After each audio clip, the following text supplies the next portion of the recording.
What is up, everybody, and welcome, guys. Welcome. Today we have a great piece of conversation, and I'm joined by none other but Akalix from the Turtle WoW team.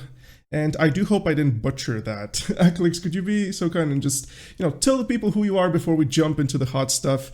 And yeah, we'll take it from there. Hello, I'm Akalix. I am one of the people behind Turtle WoW.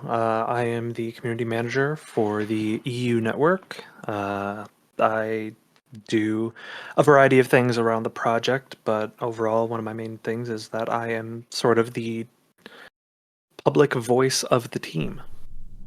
Great stuff. Great stuff. So it's safe to say that you are the best point of contact when it comes to, getting these in the future. And of course, if anybody needs to get something like this done, you would be presumably the guy?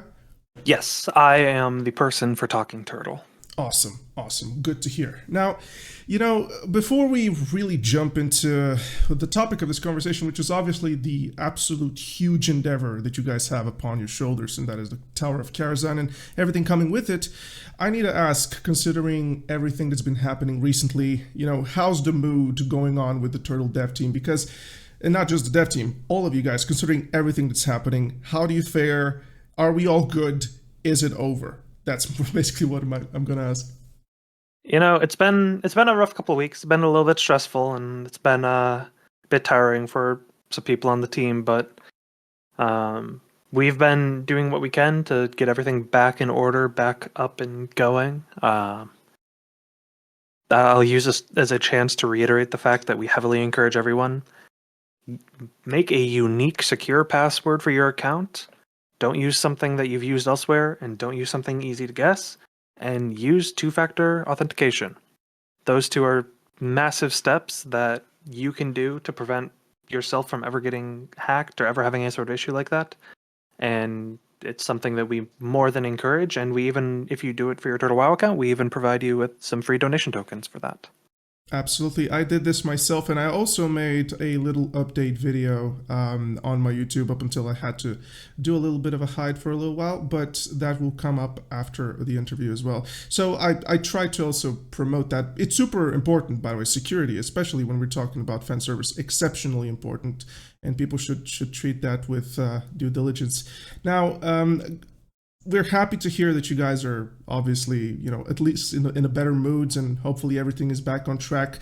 But many people will be curious to know, what about the website, the forum specifically? Because, Discord is not the best place to probably voice out criticism or voice out any feedback. When will we be having these? Do we have any ETA, anything right now? So, as of the time that we're recording this, the goal is to have it up within the next couple days for the main site. I'm not sure if that includes the forums or if we're going to need a little bit extra time to vet them and make sure that they're completely clean and clear of any sort of issue, because it is based on a pretty old architecture, but that's what most forums are based on, so oh well. Yeah. But it's something that we're taking adequate time to make sure that everything is locked down. We've brought in external experts to help with giving everything a good in-depth review, making sure there's no holes that we haven't missed, that sort of thing. So it's something that we're trying to get back up as soon as we can, but we're not going to rush it at the cost of quality. Great, good to hear. And yeah, it's also a little bit of something that I could add up probably. If we were to voice right now as players, any suggestions, I believe probably the Discord would be the best place, something like this, for the time being. The best place right now is the Discord, but overall it's not super useful for that because it's very easy for a message to get buried, and not all of the developers even use Discord. There's a good deal of developers for the project who don't. So the best place really is the forums, and honestly, the subreddit is not terrible for it as well. The r/turtlewell, not a terrible place for it to do as well. But once the forum's back up, that is the gold standard of how to make a suggestion or leave your feedback for the network. It just tends to get buried in Discord too much, or just yeah. becomes part of a sea of messages. Indeed. Conversation is a topic on Discord that is so accessible to the point where you just post something and instantaneously like five people just bury it, as you said. That's adequate. Now, I believe it's fair to just start with everything that's going on in terms of the future. Is it a patch? Akalix? How do I say it? Is it Akalix? Akalix? Right? Akalix, AK Akalix. doesn't really matter too much to me. Sure. Various people pronounce it different ways. Uh, doesn't really matter too much to me. All right, and um, it's such an endeavor, this thing, because to be fair with you, I'm looking at this a little bit more of a bystander than most people, as Turtle WoW is a little bit of a free time for me as much as I could do it, but still I love the project so much. And when I looked at these insane patch notes, or rather the entire list of what will be presumably a patch note, this is an expansion worth of features. This isn't just a patch, in my opinion, and this is something that players have been noticing how much work is being put out. And I think, with so many changes and so many new features, I believe, from a quality of life standpoint, everything that will happen even a little bit further down the line after the patch, like the PvP stuff, with the towers occupation, so many things are happening. The main question is, how far are you guys along, and probably how will we see these updates happen? Are they going to be in like one huge bulk, a little bit, like probably a spoonful afterwards? What's the deal with this? How far are we along? So our plan is to try to release in a pretty big patch, or what would be by Blizzard standards basically an expansion. Tower of Karazhan by far is our most ambitious update yet. We've made no secret that we have a lot of ambitious goals for it. Everything from an entire set of class changes, changing every single specialization tree, all that sort of stuff. Everything's getting a little love. A new primary profession, a new raid, alternative tier sets, new open world PvP objectives, dungeon updates, Yeah. like UI changes. There's 101 different little things coming together to just make it such a large patch that it's very ambitious, but we're trying to get as much of it together as we can and put out as one big patch in the near future rather than end of year. Okay, that's very good to hear. I like that near, very near, dare I say. Now, many people came to Turtle WoW for this Classic Plus because, in my opinion, at the very least, and I'm just speaking for myself here, not projecting, but Turtle WoW was that authentic vanilla with that exact amount of plus. And I'm speaking a little bit just for myself here, as I said, but perhaps it's very adequate for us to set a little bit of expectations for the mass player, dare I say, because is it fair to say that Turtle WoW will change dramatically? And, is this the direction which is going to become even post that? So how much is this going to change? Will it derive furthermore away from Classic Plus? Is it still going to be Classic Plus? Is it just Turtle WoW's own unique take on WoW? Anything as an information would be great for us. So throughout the entirety of development for the new content, as well as the class changes, which have been having multiple 3-hour meetings every week, it's been very heavily reinforced into everyone's heads that we are staying in the realm of Classic Plus, Vanilla Plus. This is not Turtle WoW's imagination of what could happen in World of Warcraft. This is, how can we add on and improve and fix this base game? Not we don't want to go in the direction of a TBC or anything like that. And there's a lot of intricate details to how we think it's important to maintain the classic feel. One of those big things is, and a lot of people were kind of concerned with this with class changes, so I suppose it's a good thing to note. Class homogenization has been a really big worry for a lot of people, because one of the biggest details of the game feeling like it's a really classic WoW, not just retail WoW with bad graphics, is every class does something different and is very, very unique in their own way. And it's been throughout the entirety of class changes, it's been a very important thing that's been kept in everyone's minds is we are not aiming for everyone to be able to do everything or everything to be balanced. Mm-hmm. We want things to be well balanced so that there are pros and cons to various classes and various specs and Mm-hmm. various spells.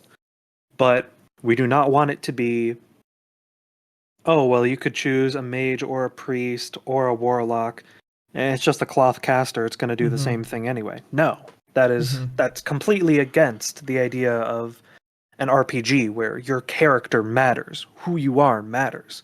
And that's something that we think is very important in the MMO. And that's why we're so heavily focused on that is we want to very much maintain that feeling of the original vanilla world from back in the day and just add on what if Blizzard had 50 more devs and 5,000 more hours of Mm-hmm. time to throw into it? What else could they have added? Could they Mm-hmm. have added, let's say, Karazhan as a raid in vanilla? Sure. Here, this is how. Could they have updated these dungeons to add little extra things in here? Yeah, they could have. Here's how. That sort of thing.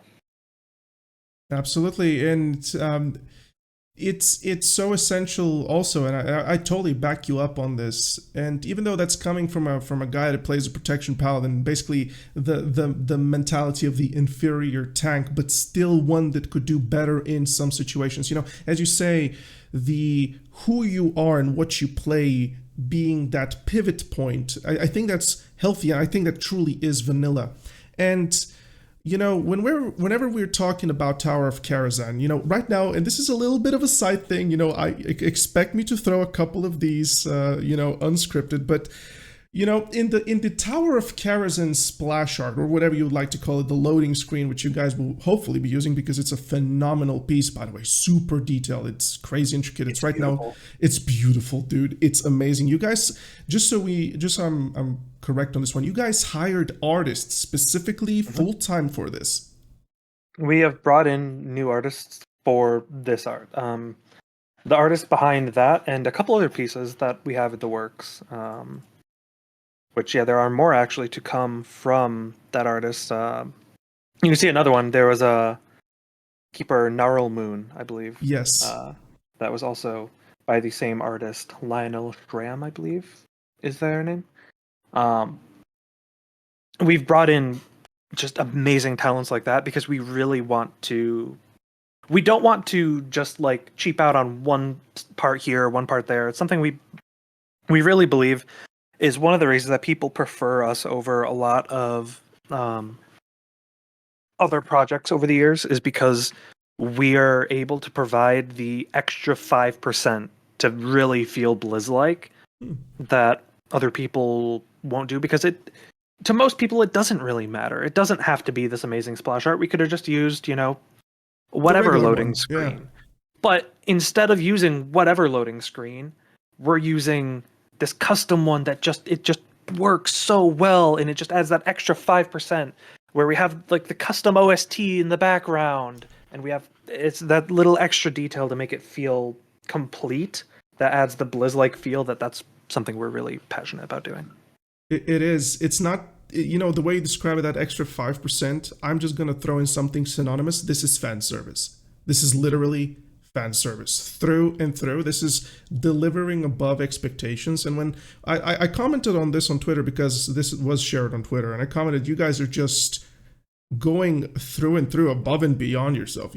As I said, you don't have to do, sorry, as you said, apologies, you don't have to do this, but yet you will, because it's love for WoW, man. This is what we've wanted for so long, to see actually a project take this to a whole new level.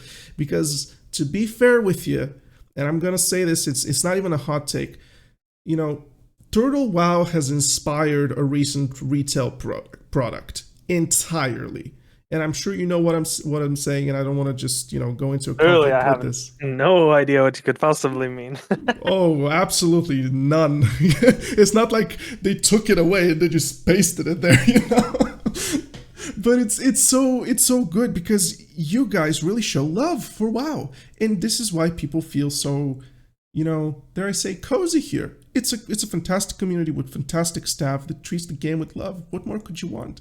Now, as we went a little bit on a tangent for Karazhan and the amazing art piece, but in this art piece, Akalix, I'm seeing something very specific here, and there is this Tauren wielding a some weapon, not notable. It's a nothing sword, anyways. Who cares about it? But this Tauren is very specific because he seems to be wearing a pauldron, which is kind of a male pauldron. Not sure if you've noticed this yourself.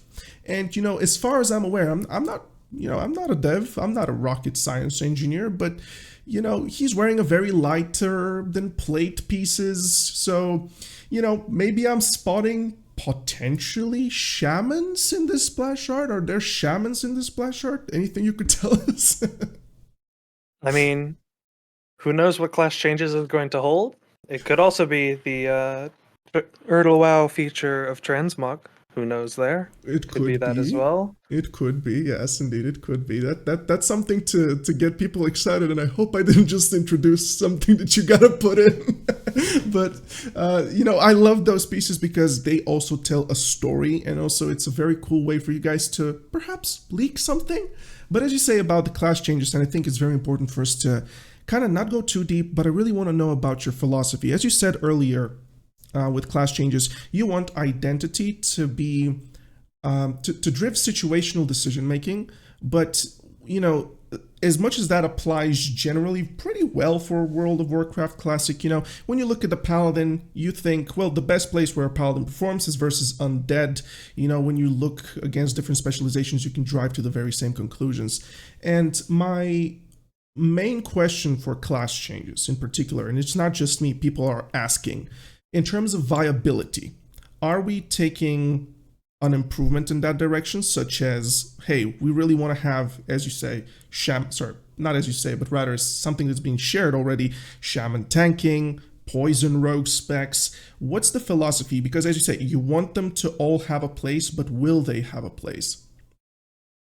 So the important distinction is that obviously we can add things in to improve various niche builds, stuff like shaman tanking, melee hunter, that type of thing that people want, but it is not a meta build currently. And we can add things in that will help with those becoming better, but it's important for people to keep in mind that that does not necessarily mean that they're going to be competitive at the absolute highest degree.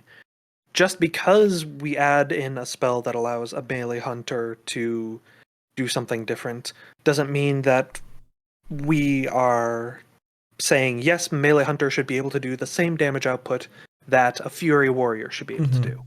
That's not what we're trying to do. What we are interested in doing is having some more creative paths for people to take and some more unique builds for people to do.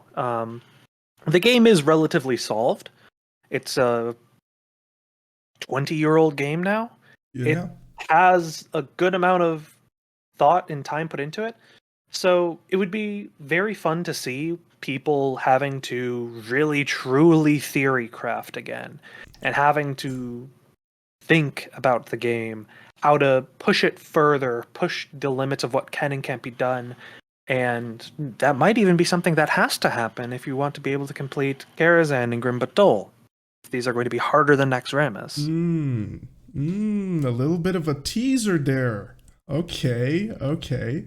Now, I like this philosophy, and also, as you say, I'm not sure if you could confirm this when you say it's not going to be, performing better or as good as the top tier, but how far away from the top tier these will be? Because I'm speaking a little bit from a prot pally perspective, I will never be as tankier as a warrior, but I can compete in different places where a warrior can't. So range pulls with exorcism, undead mobs. Just a very silly example. So how far away are we talking about? Competing near with the best of the best. Can you share something? The best way to put it would be that we're trying to, while not trying to increase the ceiling for damage from any given class, we're trying to overall raise the floor a little bit so that, or not in damage necessarily, but viability. So that a more niche build that we still want to encourage is not just think of Arcane Mage right now, for example. Arcane Mage right now, it's just, why would you go that when you could go Frost when you're in Molten Core and BWL? Why would you go that when you could go Fire when you're in AQ40 and Nectaramus? You don't really have any reason to go Arcane. You're just objectively going to be doing less damage, and there's not really like the satisfying. It just doesn't really work, right? Yeah, it doesn't. And that doesn't make sense, because why would a mage who's using the powers of Arcane just suck? That doesn't. That sounds like kind of contrary, because Arcane is the thing that mages are inherently known for. That's why it's the root. Yeah, it's the root. Yeah, it's the whole big thing. So we're exploring, okay, without making Frost bad and Fire bad, how can we make Arcane better? So Arcane Mage is actually probably the most interesting result from class changes, in my opinion, because Arcane Mage has been designed under the philosophy of really embracing the unstable and chaotic nature of the arcane, where I believe it's been teased, and if it hasn't, then I'm probably going to get something thrown at me for saying this. But as of right now, in the Arcane Mage draft, there is a button where you're increasing your damage, but if you go below a certain mana threshold, you die instantly. I don't recall seeing this. At least I don't. Probably somebody in chat is gonna either tell me, you're not up to date, or you're saying you're teasing something. But that's a crazy that is a little bit of that mana hungry. If you remember basically the thematic behind the mana crystals and how elves in particular depended on it in the lore. That is lore something that inspires you when you're making these class changes? Do you make sure it's tied to at least the lore fantasy? We have numerous of our narrative writers in the Class Changes Discord specifically for that reason, so that if something is very out of place, they can basically say, hey, no. For sure. There's another specific change, and I'm wondering how much I'm going to get thrown at me if I mention it. So we might come back to that. Let me try to here. We can come back to it specifically, the idea of lore and class changes. Sure. I'm going to type that in, just so we make sure that we can. All right. I have asked for clearance on this one, because this one, without good context, is a little bit of a wait, what type of thing? So we can come back to that later on if I get responded. But perhaps we can just move into a little bit more general question in regards to Tower of Karazhan and class changes. So as you said, you're planning on a very big patch. Does this mean class changes in Tower of Karazhan in the same patch? Because the reason for which I'm asking this is because how much unknown there is in terms of optimizing a build, making sure that you go maximum prepared into a brand new tier of rating. This will of course be a furthermore complicating things, right? So what's it looking at right now? So the way we're looking to do it is going to be the patch coming out at once, and then having Tower of Karazhan open a week or two after the launch of the new patch. And our main thinking behind that is, we want it to be people are raiding in the new systems and experimenting, and because people are going to take the race for server first kind of seriously, kind of competitively, I think that adds in it adds in a really cool, challenging aspect of, you also get rewarded if you're the first people to really figure out what is good, what works, what doesn't. Yes, you do. Yeah. It's something that's been on. I'm from Tab C, and it's something that's been on our mind for quite a while. And whenever we're talking about these, how can I say, When I'm talking about these brand new pieces of rating contents, and as you say, you're increasing the ceiling of viability, whether that be through party incentive or just flat out increasing damage of specializations. That's the small little details. The more you blow it into a 40-man raid, those could be actually big. So in regards to also what will probably be helping us a lot in Tower of Karazhan, we need to talk Jewelcrafting, the brand new profession. And I didn't have a clear approach to this particular question because I have no idea even what to ask, considering how, not sure if I said well, but anti-TBC the approach to this probably would be. But generally speaking, how strong will Jewelcrafting be? Will we have definitive rewards that you cannot change, or is there going to be something like that's a caveat to specializations? And how much of the philosophy to original Jewelcrafting are you following? Like, what could you share with us on Jewelcrafting? So we think it's very important to follow the pattern of the other vanilla professions. So having it be a mandatory for raid profession is not something that we want to do.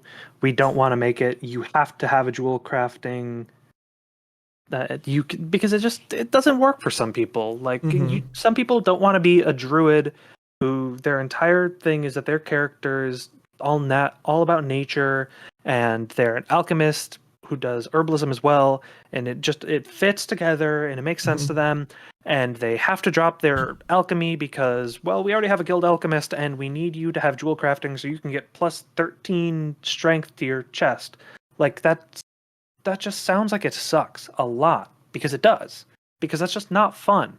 And then the options are you either have to have a profession you don't want, or you have to level a profession, take the bonus that you want from it, and then drop the profession and level another profession again. And that's just not a fun system. So yes, there will be some exclusive things to Jewelcrafting that is strong there, and you can only have that if you're a jewel crafter.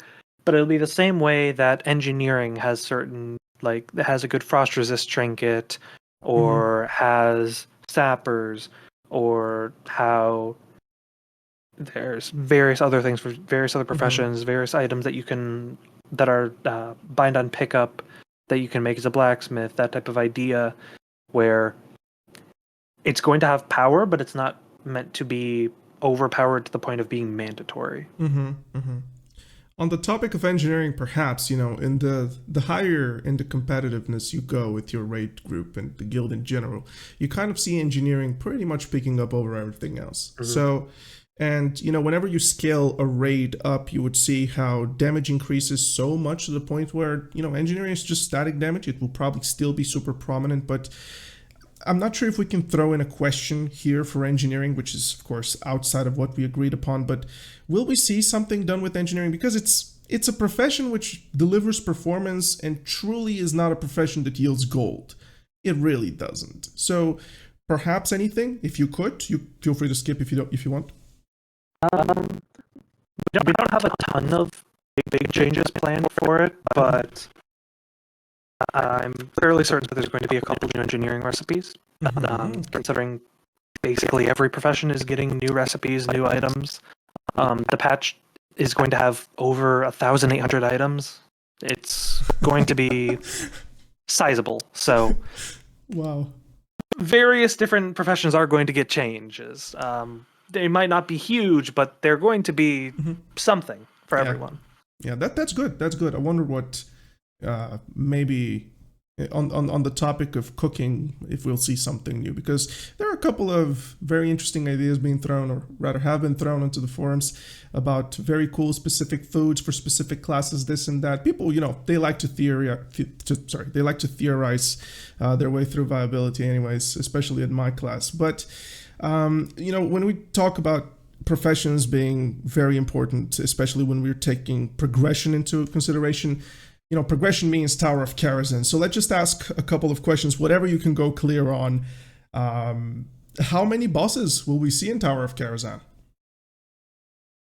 I don't know for sure if the boss number is public, but it's not going to be as many as the next Ramus, because it's a 0.5 dungeon, or 0.5 raid. but it is still going to be there's still going to be a decent number, and it's not just going to be a loot pinata. I see. It's something that you should plan it being your raid nights if you're going to be trying to progress through Kara. Don't plan on it being, all right, we'll do our quick Kara run before we go and do Naxxramas for the week. I see. I see. It's been on everybody's mind, especially nowadays. Logging in, just watching the guild chat, people are running Kara Crypt, they're doing side quests for Arcane and Shadow Resistance. And onto this topic, I presume it's very safe to say that boss number is 1 digit. Is that at least okay to say? Yes, I believe so. All right, cool. Good. Now, in terms of mechanics and, progression, moving away from tier 3 Naxxramas, you're making it harder than tier 3 Nax, especially on Turtle WoW, which is kind of X-Nax in the original concept of World of Warcraft, which was hard, and Nax even right now is significantly hard.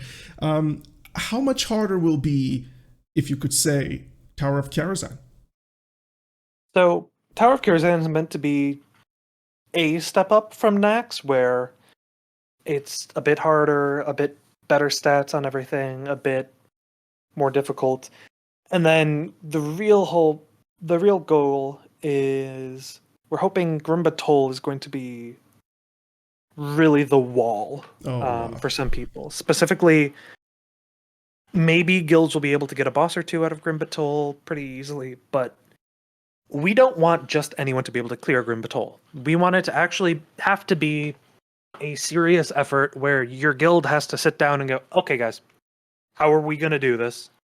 How are we going to take Grim Batol? Because it's not just going to be a given. It's tier 4. It is meant to be an entire step up from Nax. It is meant to be the difference between Blackwing Lair and AQ40, the difference between AQ40 and Nax. I see. It's considering how hard I'm being hit right now as a squishier tank in Naxxramas, and then thinking about perhaps how much that would increase in Karazhan, and now you're saying Grim Batol, and I know gear will increase, but man, I'm afraid. I'm afraid.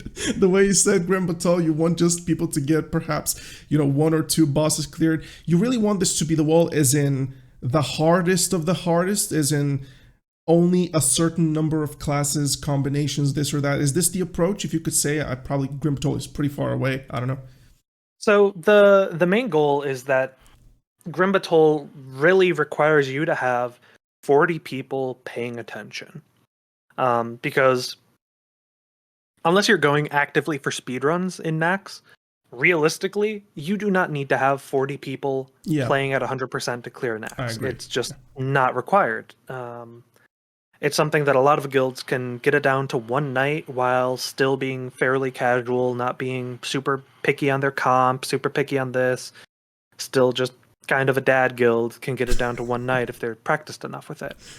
But we really want Grim Batol to, while being not impossible, we want it to be a challenge, and we want it to be... Grim Batol is meant to be for the fans of vanilla raiding who have always just wanted it to be a bit harder and always wanted a challenge, because to a lot of people who have played it for years and years and years and years, a lot of people just think, okay, yeah, WoW is not a difficult game, especially classic WoW, because it's not super high APM, it's not super mechanically intensive. It is, don't stand in the fire, wear the correct amount of resistances, wear the correct gear, hit 2 or 3 buttons in the correct order. And that's not super intensive. And there's a decent demand out there for something that will be a little bit harder. And our goal is to make it so that you feel rewarded when you complete Grim Batol and you feel like you really accomplished something. And I really think that Grim Batol is going to be our big shining example of, like, this is what we think that peak rating should be like in World of Warcraft. this is the pinnacle of raid.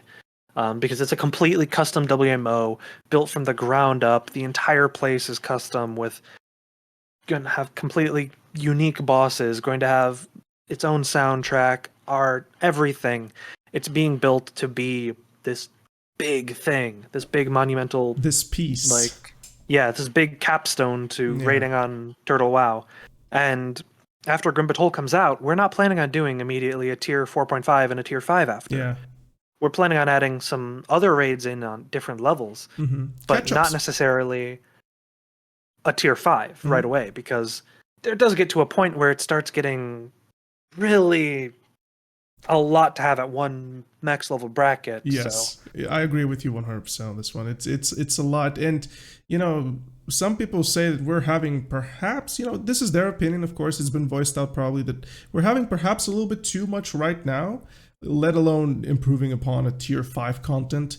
And let's be honest, this is probably at least a couple of years away, probably after Grim Batol itself, let alone talking about this right now in Tower of Karazhan. Now, something that's very interesting when you say, where correct amounts of resistances, can you tell us how many bosses would require, this particular of, let's say, progressing Molten Core, Baron Geddon resistances, progressing Molten Core, Ragnaros resistances for tanks specifically?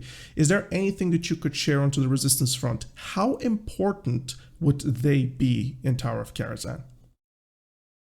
I will just, I'll say it in this way. You don't go into the Fire Lord's house without fire resistance.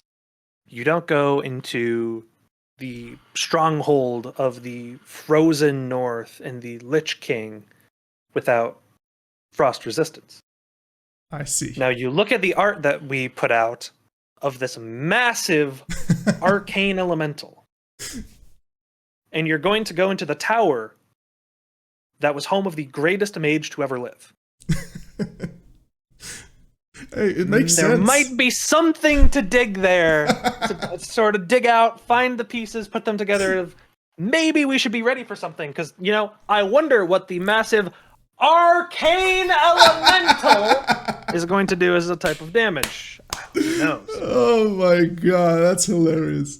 Hey, I see what you mean, but still, people are hoping, rather, or dare say coping even, for something that wouldn't require to throw the entirety of the tier 3.5 out of their bags for the sakes of progressing a resistance boss. I think it really boils down to this particular sentiment, because it doesn't feel nice, hey, I worked through the entirety of Tower of Karazhan to get literally the best gear right now, and I don't wear it for 30% of the raid or 40% of the raid. You see what I'm trying to say here with this in particular? Well, do you still have to wear, every time that you do next, do you still have to wear frost resist gear? Fair point. Fair point. But you understand what I'm saying. For progression, I guess what you're trying to hint here, for progression, mandatory. For speedrunning, probably it's possible not to. For progression, you're probably going to want it, even if it might not be mandatory. You're going to want resistance gear. It's the same way that you don't necessarily always need it when you're progressing through stuff like Molten Core, even up to Nax. You don't necessarily need it if you're with a group who really knows what they're doing and knows how to play it. But the resistance gear has always been in the game as sort of a, you can put this on, it'll make the fight take a little longer, but it will make the fight easier. This is a way to sort of tone down the stat check. Yep. So it's something where I think that most people should definitely be thinking about, okay, which sets do I need to be ready with? When you say sets, it's one thing that we kind of skipped while we were waiting for the lore and class changes. Could you tell, did we get any clearance on this, the lore and class stuff that we just asked? So I can sort of, I can't say directly, but I can say that we've definitely been considering some more specific niche things, including a very specific racial.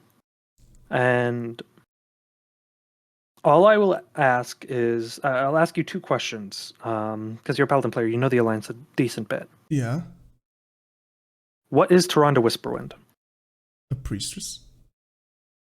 So what does she fight with? Holy. Yep. Holy magic. And what weapon? A glaive. I think she has a glaive. She has a glaive in It's retail. it's like In this version, she does not have a glaive. I think she has a. What does Tyrande have right now? I don't even know. Could you just spill the beans on me, man? I'm embarrassing myself right now. Here, I will send you a screenshot of what Tyrande looks like currently in game. So Oh, that is sort of all what that I will elaborate with. okay, now I'm just gonna put this. Just hold on a minute. I really want to show this to the people. So let me just really quick here. Just show this through.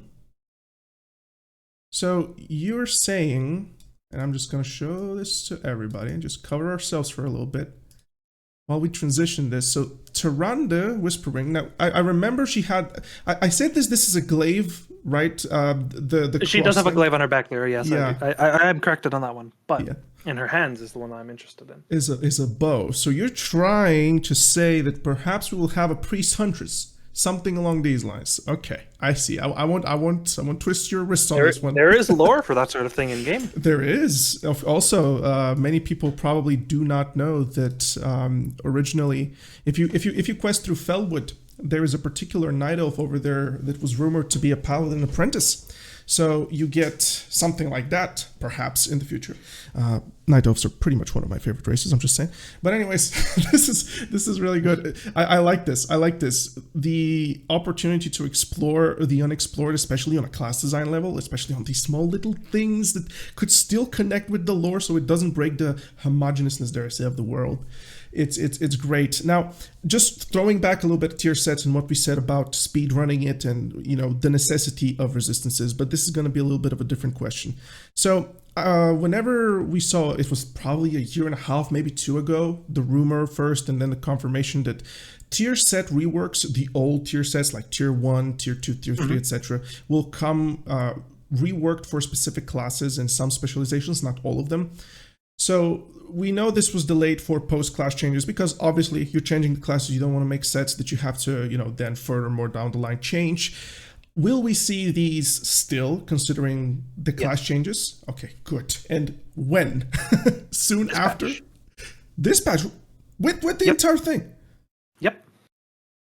Good. Now all I need you to tell me, when is this patch coming, and I'm happy. Patch is coming soon, TM. No. Whenever we are still working on a patch, we don't like to give a specific day for it if we can at all avoid it, because that puts a hard cutoff on when it can be. I know when it is intended to be released. Oh. I know the date that we have internally for this is when we are saying we want it to be out by, and I know how we're trying to aim for that and have things ready for that. But we aren't making that date public yet because we never know what's going to happen. You never know when Agreed. 3 of our devs are going to go out for a beer and then suddenly they're all 3 sick for the next 2 weeks because they all got the plague. You never know when something like that's going to happen and just derail everything. You never know when you're suddenly going to get hacked and have to spend a week on cybersecurity instead of on Karazhan 40. So it's a matter of, we don't want to give a direct date out to the public, just it's coming soon is the best we can give, and it's going to be followed up by another patch in the not very long after future. We're still hoping to have 2 patches in the next 6 months. Wow.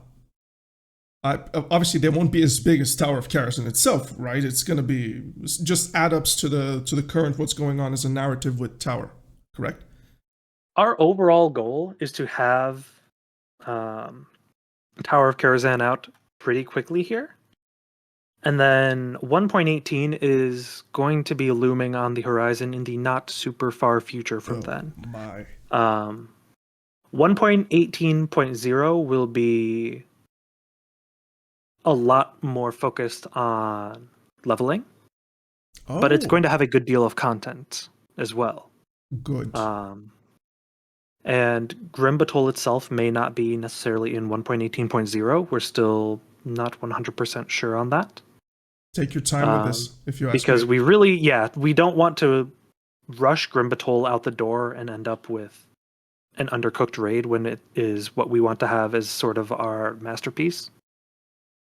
But there's a lot of stuff that is coming in the various patches that we have coming up here. With I understand. 18.0 having 1, 2, 3, 4, 5, I believe, new areas. 5 new areas. There are 2 mega dungeons included. Wow. And some of them are just really pretty areas. The one I'm really looking forward to being Northwind. That's been teased a little bit already. On Twitter, I saw it. It looks so good. It looks so good. It's such a pretty area. I very much look forward to it. It's going to be up there with the Thalassian Highlands as one of my favorite areas in the game, just because it is so pretty.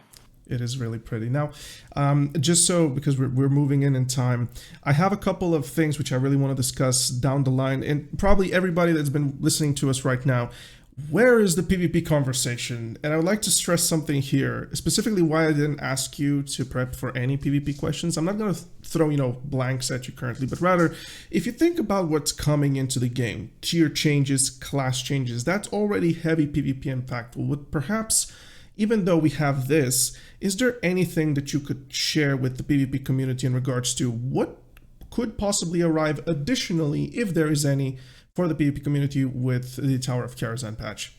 So Tower of Karazhan is going to have the PvP towers. That is planned to be in the Tower of Karazhan patch. And if it's not in the Tower of Karazhan patch, it'll be in a patch that comes out within... It'll be a sub-patch that comes out within like a month or so of the release of the Tower of Karazhan update. Mm-hmm. It is something that we've had working in the background, and we have some teasers for it that we haven't posted just yet that we're going to be in the fairly near future. But PvP towers is not exactly an accurate way to describe what it has become. That's sort of what we've used as code words for it, but it's much bigger than just a tower. It is a full-on... It is a foothold in... There are going to be... A siege, maybe? Yeah, of sorts. Okay. And there are going to be, overall, the current plan is that there will be 3 objective locations. 2 of them being fully custom, and 1 of them being an area that everyone is familiar with PvPing in, getting reimagined into a new way to do PvP there. And that is all I will say on that. One thing, as a child when I was playing World of Warcraft, one of the most, vivid moments which I've captured in my imagination was the scrapped content of Crater of Ajara. I'm just going to say it. If I see this, I'm going to pee a little, all right? So it's been a dream of mine to be able to explore this as a PvP thing. So Crater of Ajara itself is not one of our plans, though we do have a tentative plan. We have a outline for one in the basic work of one done by a member of our team for another battleground that we might look to implement in 1.18 or somewhere in around that patch, for another completely custom battleground that would be more akin to an Eye of the Storm type, rather than repeating one of the current battlegrounds or something completely custom like Sunnyglade. I see. That's cool. Way to ruin my mood, though. With it's not Crater of Ajara verdict. It's definitely not it. Don't want to get your hopes too far up. Hey, fair. To be fair, I like. You like Crater? Sorry? Try Crescent Grove. If you like Crater, try Crescent Grove. You might see a familiar sight. I haven't thought about this. I mean, yeah, kind of. But anyways, let me just ask something very important, because this has been something that was brought to my attention while I was prepping up this particular list, and there's only one thing so far that we haven't touched upon, and that's Legendaries. See, I gave you pretty much just a prep up, the conversation as much as we could have for Scythe of Elune, and this is what everybody is excited about right now. But really, my question here is, how far up until legendary stops feeling legendary, and then if you could share some philosophy on that particular matter. Also, onto the sides of, Side of Elune is available for classes and specializations which really can't use a Tish, or they can use a Tish and it's actually still their best in slots, locks and stuff like that.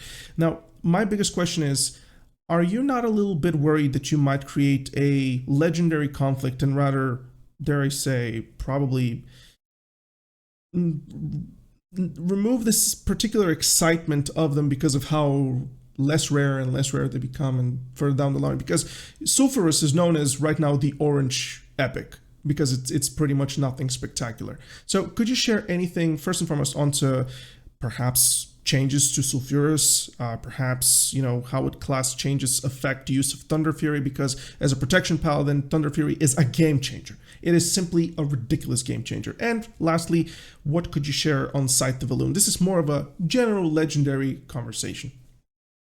So some legendaries will always be better than other legendaries. Something like Sulfuras, which is the hardest part about it, is affording it. Might not always just be as good as something like an Atyush, but over time, legendaries will always become less rare because there will be more players playing for longer, so more opportunities to roll the dice of, will I get the legendary drop? So over time, they will always become a little bit less rare. But we very much intend to keep it so that getting a legendary feels like a significant thing, where it's not just, oh yay, I'm our guild's number 37th Thunder Fury. No, that's not something that people say. It's people know who in their guild has what legendary. Everyone knows, okay, yeah, that was our first Atish, that's our mage, and then that's the healer priest who got the second Atish from my guild, and then he left and went on a 3-year hiatus, and now he's back, but now he's playing with our rival guild, so everybody hates him. Rah! Like, it's still going to be something that people know about and is a thing in the social atmosphere of the game. It's not going to just go away because we add another one. But we're not necessarily just going to buff old legendaries just to say, oh, it's better now. Because, I mean, Sulfuras is still like a top 3 in its slot weapon. I believe the only 2 that are better are Corrupted Ashbringer and Might of Menethil. From a paladin perspective, depends, yeah. Well, Nightfall, that's if you're in that's a the only guild. one that I care about. I'm a Turtle WoW dev. I only care about paladin. Wait, I thought you were a community manager. What happened with this? Yeah, but I'm a rep paladin in my free time, so. Oh, okay. Anyhow, but basically, we don't want legendaries to just become common or anything, so we're not going to be making 1,001 legendaries, but we're going to, over time, introduce more new legendaries into the game, and I don't think that's going to devalue legendaries. I think that's just going to mean, wow, that guy was able to clear Tower of Karazhan. That guy, hey, they're a raider. Sort of, it's the same feel that you get when you see someone who's an 8 out of 8 tier 3 from Nax. It's like, ooh, that's someone. They do the thing. They're not just random Bobby off the street. That's a raider. That guy, they know what they're doing. That sort of cool thing where it's like, ooh, they have the fancy title under their name. They have the fancy stick. Yeah. Atiesh is really the least impressive looking, but also most impressive looking at the same time weapon in the game, because it's like, wow, that's a wooden stick, but that's the wooden stick. That guy has the wooden stick. It is indeed the wooden stick. But Akalix, my question was more or less conflicting legendaries with the classes that could use them, because we don't really have this with the current numbers of legendaries and how many classes use them. For example, Sulfurous used only by meme specs predominantly, right? You have Thunder Fury for tanks and then rogues who want to meme out. Then you have casters with Atish. And Scythe of Elune is a direct conflict with Atish. So this was really where I was heading towards. And you've kind of answered this in a way, but how much could you share about Scythe of Elune? What will it be? Is there an effect to it? Anything, really? Because let me tell you, Tab C for the past 1 year has been running Karazhan on cooldown, and people are getting it in wild numbers. So, how much of importance will Scythe of Elune be? What will it be? and anything, pretty much anything that you could share. One thing I'll say is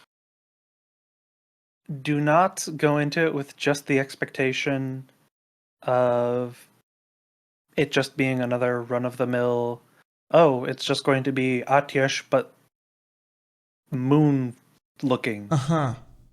It might be different. We don't know. It will be very special. It will be very special. Yes. A legendary is not going to just be a common stat stick. Yeah, say that to Nightfall. It's an axe of legendary properties, very desirable, by the way, and affordable.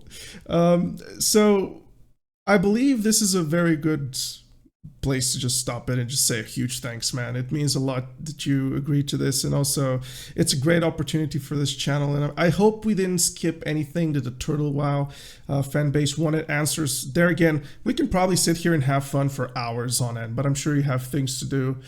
And yeah, once more, thank you so much, man. Thank you so much. It really means a lot to me. Thank you for having me. I'm always happy to talk Turtle, and very happy to hear the excitement for our new patches, and very much looking forward to sharing what we have in the oven with everyone once we've cooked. Man, you keep on cooking because you're cooking delicious, man. Let me tell you. Let me tell you. Thank you so much once more. See you, everybody. Bye-bye.